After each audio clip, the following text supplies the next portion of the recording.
ஆமென்.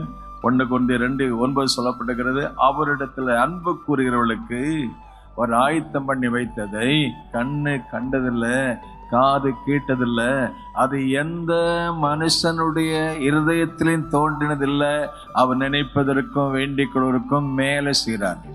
விசுவாசிக்கிறீங்களா? தேவன் நமக்கு ஆயத்தம் பண்ணி வச்சுக்கிறார். ஆபிரகாமுக்கு அன்றைக்கு ஒரு ஈசாக்குக்கு பதிலாக ஒரு ஆட்டை, பலிமிருகத்தை அன்றைக்கு அந்த மோரியா மலையில ஆயத்தம் பண்ணி வச்சிருந்தார்.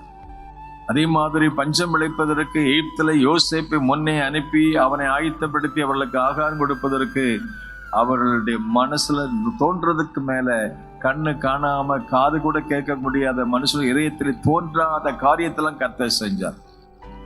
நம்முடைய பிதாக்களுடைய வாழ்க்கையில செஞ்சாரு, அது நம்ம வாழ்க்கையில செய்வார்.